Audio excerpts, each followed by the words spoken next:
सतगुरु पद सतकर जाना, गति मति क्या कहूँ बखाना।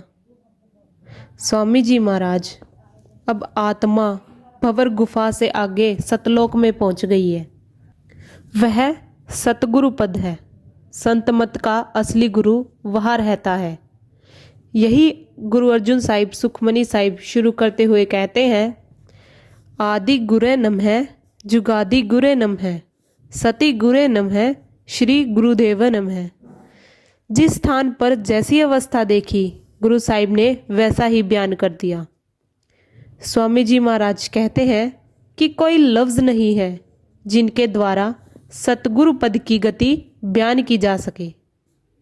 जिस सतपुरुष के एक रोम की बराबरी करोड़ों सूर्य करोड़ों चंद्र नहीं कर सकते, उसके बारे में मैं क्या ही कहूँ।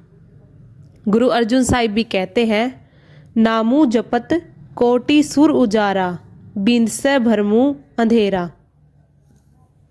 शशि सूर अनेकन पाती, देखे और आगे जाती। एक आध की बात हो तो कहे भी, वहाँ तो सूर्य चंद्र की कतारों की कतारें लगी हुई है। बेशुमार सूर्य चंद्र हैं। वहाँ की शोभा क्या वर्णन किया जाए। लख अलख अगम दर्शाना, मिला राधा स्वामी नाम निशाना। इसके बाद अलख लोक देखा, फिर अगम लोक देखा, मिला राधा स्वामी नाम निशाना। अलख और अगम के ऊपर राधा स्वामी देश है। उसको हर एक महात्मा ने स्वामी स्वामी कहकर पुकारा है। यही गुरु अर्जुन साहिब कहते हैं, उच्च अपार बेअंत स्वामी। स्वामी जी महाराज ने राधा लफ्ज साथ में जोड़ दिया, राधा स्वामी। लेकिन हमें लफ्ज़ों की ओर नहीं जाना चाहिए, बल्कि असलियत की ओर जाना चाहिए। गुरु नानक साहिब भी कहते हैं, तू अकाल पुरखु नाही सिरी काला, तू पुरखु अलेख अगम निराला। कि हे सतलोक के स्वामी सतनाम, तू अकाल है, तेरे सिर पर काल नहीं है। तू ही पुरखु अलेख अर्थात अलख पुरुष है।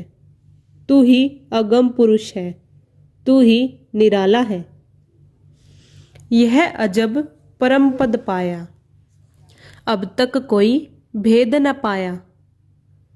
नहीं वेद कतेब सुनाया, जोगी नहीं ज्ञानी धाया।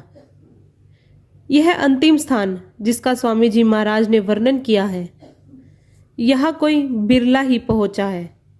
इसका अर्थ यह नहीं कि यहाँ कोई पहुँचा ही नहीं। जिस प्रकार लोग कहते हैं कि हिमालय की चोटी पर कोई नहीं पहुँचा, नहीं कुछ बिरले पहुँचे हैं, इसी तरह यहाँ भी पहुँचे हैं। मगर यह कहने की बात नहीं। आगे आप ही स्पष्ट कर देते हैं कि वेदों तथा अन्य धर्म पुस्तकों को इसकी खबर नहीं। वेदों की हद दूसरे स्थान या ब्रह्मा तक है, इसलिए उनको इस स्थान की खबर नहीं। न कतेब अर्थात चारों धर्म पुस्तकों को इसका पता है। वे सहस दल कंवर, जिसे मुसलमान मुकाम में अल्लाह कहते हैं, तक ही रह गई। जोगी नहीं ज्ञानी धाया। न यहाँ योगी पहुँचे और न ज्ञानी। ज्ञानीवाचक ज्ञान में बाहर ही बैठे रहे। जो योगी है वे सहस दल कंवर में जाकर बैठ गए, और जो व्यास वशिष्ठ आदि योगीश्वर हुए ब्रह्मा में जाकर बैठ गए। यह वस्तु अमोलक पाई, कोई बिरले संत बताई। यदि अब तक कोई भेद न गाया का यह मतलब लिया जाए कि अभी तक वहाँ कोई नहीं पहुँचा। जो स्वामी जी महाराज यह न कहते, कोई बिरले संत बताई, यह अनमोल वस्तु है। कोई बिरले साधु फकीर यहाँ पहुँचे हैं।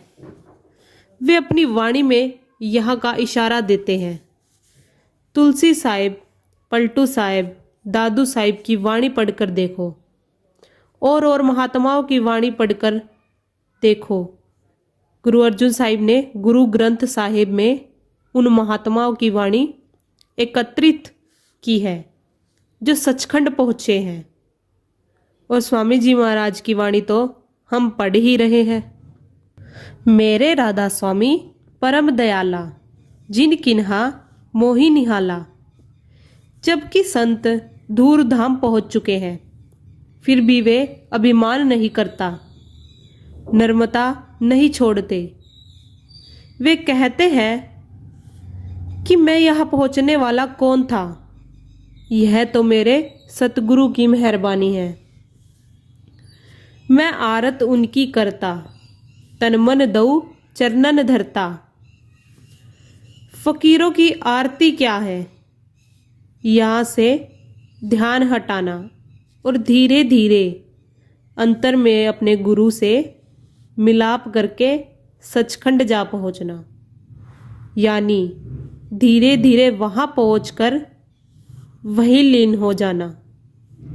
कहते हैं कि जब हमने गुरु को तन मन सौंप दिया तो आत्मा का मालिक से मिलाप हो गया।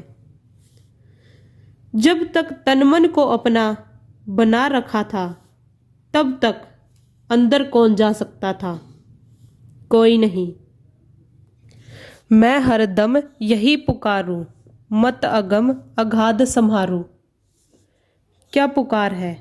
मत अगम अगाध सुमारूं। कि मेरी तो बार बार यही प्रार्थना है, यही कामना है कि सूरत अंदर चलकर शब्द को पकड़ और अपने घर पहुँच। दुनिया को तो बाहर भटकने का शौक है, जितना बाहर गया उतना ही अपने निज घर से दूर हो गया। सो दुनिया का यह शौक है। मेरा भाग उदय हो गया, राधा स्वामी चरण ध्याया। कहते हैं कि मेरी कोई योग्यता नहीं थी, मेरा तो कोई भाग्य ही जाग पड़ा कि मालिक की अपनी कृपा हुई और मैं अपने घर पहुंच गया। जग स्वाद लगा सब फीका, राधा स्वामी नाम में सीखा। जग दुनिया का जितना स्वाद था, मोह माया की जितनी कशिश थी, उसे छोड़ा, तब कहीं जाकर नाम का स्वाद मिला। फिर नाम का स्वाद मीठा लगने लगा और दुनिया का स्वाद फीका पड़ गया। गति मति मेरी उल्टी पलटी, गुरु कर दई सूरत सुलटी। कि मेरी तो गति उल्टी हो रही थी, मैं तो संसार में प्रवृत्त हो रहा था, परंतु गुरु ने कृपा की और मेरे आत्मा को सीधा कर दिया, यानी आत्मा का रुख अंतर की ओर कर दिया। मेरा काज हुआ सब पूरा, मैं राधा स्वामी चरणन धूरा। मैं नाम की कमाई करके सब मंजिलों को तय करता हुआ इस अंतिम मुकाम पर आ गया। यहाँ आकर मैं भी चुप हो गया।